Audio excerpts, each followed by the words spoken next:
So what if you could actually upgrade your brain? Well, today we're diving into its hidden powers, using a toolkit from neuroscientist Dr. Swart. We're going to find out that our minds have these incredible abilities we can tap into, but only once we understand how they really work. To kick things off, just get your head around this incredible study. For 2 whole weeks, a group of people didn't lift a single weight. Nope, they only visualized it. And the result? A jaw-dropping 13% increase in muscle mass. That right there is the power of the mind-body connection we're going to explore. And believe me, we're just getting started. All right, first up, let's talk about an invisible force that shapes our daily lives a lot of times without us even noticing it. Secondhand stress. And yes, you heard that right. You can literally catch stress from other people. I mean, think about it. Have you ever walked into a meeting feeling totally fine, but left feeling just completely wiped out? Well, that's not just in your head. You are likely physiologically affected by someone else's stress, all thanks to one very powerful hormone. And that hormone is called cortisol. It's our main stress hormone. Now, a little spike here and there can be good. It helps you rise to a challenge. But when it stays high for too long, your brain starts flagging a constant life-or-death threat. And the wildest part, it can actually leak out of you. So how does this even happen? Well, it's pretty amazing. Cortisol can literally be released through your sweat and then absorbed by people who are physically near you. And get this, the effect is even stronger when hierarchy is involved. A leader's stress has a much bigger impact on their team than the other way around. It literally flows downhill. And the impact on your own body? It's no joke. Constantly high cortisol levels are linked to some seriously stubborn issues. It tells your body to hoard fat around your midsection. You know, a leftover survival trick from our caveman days. It also ramps up inflammation and totally messes with your sleep. But here's the good news. You are not helpless here. You can physically kick that excess cortisol out of your system. Dr. Swart points to 2 key ways. The first one is aerobic exercise. You literally sweat it out. The other is to get the stressful thoughts out of your head, either by writing them down in a journal or just talking it through with someone you trust. Okay, so we'll talk about this negative invisible force. Now let's flip the script and talk about a positive one. Because if stress can spread from person to person, well, so can trust and connection. And the way it happens is surprisingly similar. To really get this, think about another amazing biological thing you've probably heard of. It's a well-observed phenomenon that women who live or work together often find their menstrual cycles syncing up. Why? Because the hormones that regulate it can actually be transmitted through sweat. It's like a silent biological conversation happening between their bodies. So, if a stress hormone ends spread, what about a bonding hormone?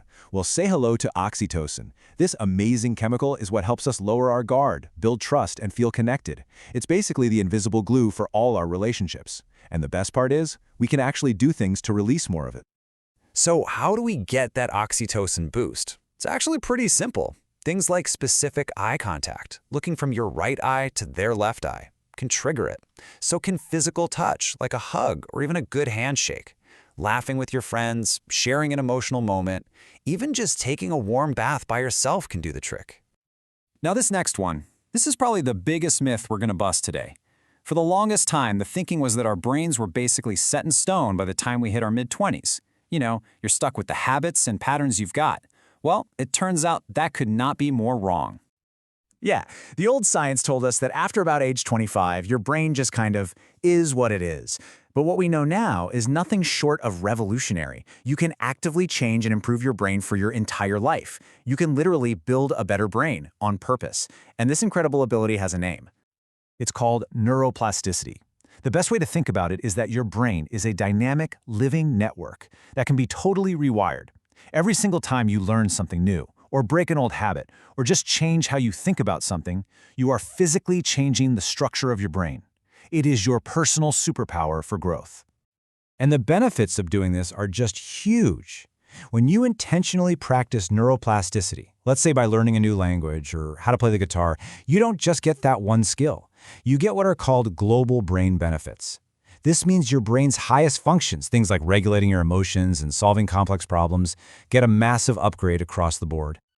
So, naturally, this leads to the big question, right? How do we actually do it? How can we use neuroplasticity to intentionally rewire the habits and the beliefs that are holding us back?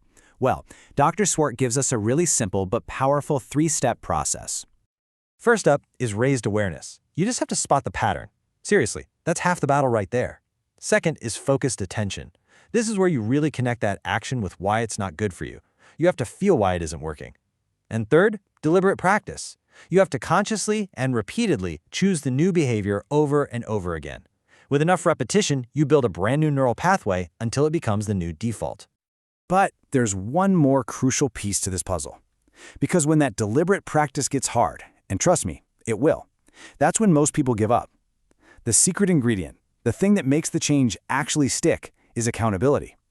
Whether that's a friend, a coach, or even just a checklist on your wall, having something or someone holding you to that new path is absolutely critical.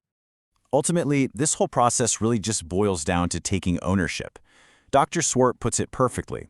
Who you are today is basically the sum of all the decisions you've made up to this point. Now, that isn't meant to be a downer. It's actually incredibly empowering. It means your future self is being built by the decisions you start making right now. So, this is the ultimate takeaway here. Your brain isn't some fixed thing you're stuck with. It's a building site, and you're holding the blueprints. Every thought you have, every action you take, every new habit you form is another brick being laid. The only question left is, what are you going to choose to build?